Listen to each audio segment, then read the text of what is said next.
Just in time for the busy summer season, the Alliance for Coney Island is excited to have a new welcome sign celebrating Coney Island's past and its present.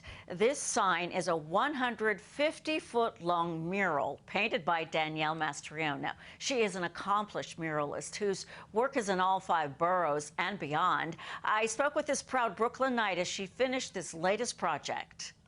We're on Stillwell Avenue, right across the street from the Coney Island Stillwell Avenue station. So the subway sound is a natural, Yes. is a natural sound here. Yep. This is Danielle Mastrion, artist. She is a painter and a muralist. Yes. And this is fantastic. Thank you. And this is your neighborhood. I grew up in Sheepshead Bay and Coney Island, but my mother's family is from Coney Island. So yeah, so this is my home. This is my neighborhood. How special this must be to do this. I've done several murals in the neighborhood over the past couple of years on a smaller scale, but this one really is the one that hits home for me. This is like my love letter to Coney Island. Like all the tourists from all over the world that come to visit Coney Island, this is the first thing they see. So I wanted the impression to be really, really impactful. Let's cross the street. Oh, and the sun's really coming out. Right? That's great. Coney Island right there. Right? And you got the seagulls, there's so many sounds here. Just even being in the presence of this while you're painting this. It inspires the wall, the smells, the sounds, you can hear the rides, like the boardwalk on the weekend, which is open now. Like all of it, I feel like plays into what goes into the wall. And I just really hope people can feel it and see it when they first see the mural. How do you decide what you're going to put here? My idea behind the mural is it's Coney Island at night, and then it's also Coney Island in the daytime, because it turns into 2 different neighborhoods. That's why you have the darker colors on one side, like the sideshows, like fire breathers. And it's also like an honor to all of the arts that are down here, the performing arts, mural painting, sign painting, and everyone comes to Coney Island in the summertime for the Friday night fireworks. So I know the fireworks mean a lot to the neighborhood. And then you transition to the daytime, and the daytime is the fun, the beach, the rides, the mermaid parade, and Coney Island's like tradition of mermaids. That's why the middle of the piece is the gigantic mermaid. Oh my gosh, I'm just now seeing the mermaid. Right? Okay. See, it's the gigantic silhouette of the mermaid. Okay. I didn't get that at first. And another thing about the mural is when you're up close, there's so many details, and then there's other things that you see from far away. So you're constantly having to walk up to it, walk away from it. It has different impacts. It's so big that I wanted to make it so it's almost a little bit of an optical illusion, and you have to play with it the way like you play with the rides or do different things. So it's a little interactive as well. So creative.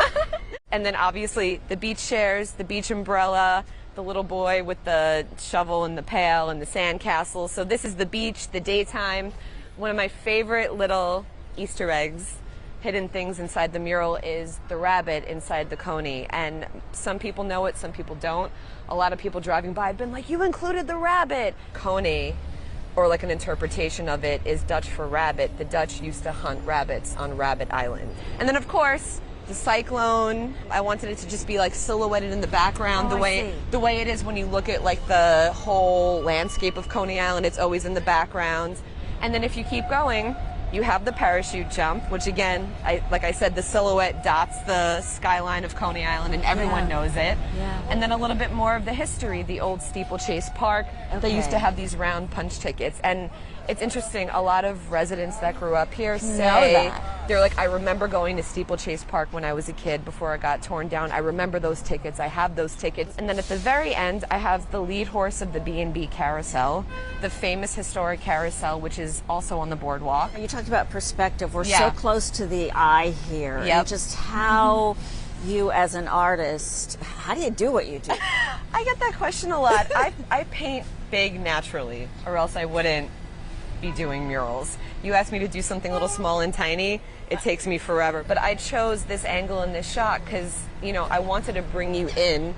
The eye is kind of eye level. I mean, some of us are a little smaller, but I wanted you to get like brought into the mural. And then Gargiulo's restaurant, this is their wall, this is their property. They worked with the Coney Island Alliance to get the wall repainted. They gave permission to it. They're letting me store my materials there. So super thank you to Gargiulo. So we wanted to give them a big shout out too, and that's the sign for their restaurant. Alexandra Silversmith, the Alliance for Coney Island, thank you so much. Because this wouldn't be here without the Alliance. Yeah. What is the Alliance about? How did you choose Danielle? Yeah, so we're an economic development organization, and we've actually focused on the arts recently, especially over the pandemic. We've supported artists, but we've also beautified Coney Island, and it's been a great opportunity. So this wall had a previous mural on it. Unfortunately, it was really old, faded, literally falling off the wall. So we have been itching really to fix it and put something really inviting here and bright and cheerful and invite people to Coney Island and welcome them.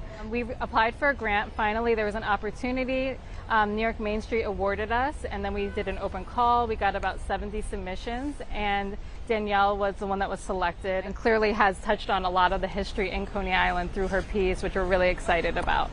So that's how it came to be. You've got the subway here, the train, people get off. Yes. People who live here, people who are visiting here. This is a really busy street, so a lot of tourists are being drawn onto Stillwell Avenue this way because of this piece. And so we're hoping that it also impacts the businesses in a good way here and brings some foot traffic, not just to the amusement district, but also to the businesses that are in the community. And what are you working on here? I'm working on the main structure of the Wonder Wheel, and it's the final piece of the wall. It's the largest piece, and I wanted to make this the biggest element on the wall because I think when you come into Coney Island, like the biggest thing that you see like looming in front of you is always the Wonder Wheel. It's one of the tallest structures, but I really love the neon and the glow at night, so that's why I wanted to represent this like the Wonder Wheel at night. I feel like it's a little bit more special. Where the name came from? Where the name came from? It's the Dutch word for konijn, Konijn Island, but the English couldn't. They read it, couldn't pronounce it, and it was Coney, Coney. Yep. And so is the name. So the Flemish word is konijn. Yep. That's the rabbit. When the Dutch settled here, they used to hunt rabbits on Rabbit Island, and that's why they named it. Yeah. Wild rabbits. Wild rabbits, yep.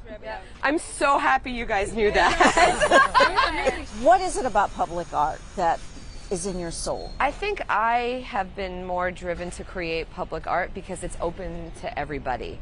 Everyone on the street has access to it. They can look at it, they can have an opinion, they can enjoy it, they can not enjoy it, but it makes art accessible to everybody, which is a little bit different than doing work that's only found in a gallery or a museum, which are incredible and have their specific place and the things that they do, but sometimes people feel like they don't belong in those spaces, and you know, I don't agree with that. I feel like art should be open and available to everybody. It doesn't matter your age, doesn't matter your demographic, it doesn't matter your background, your experience with art history. Art should be open to everybody. So up there, Carlos, my photographer.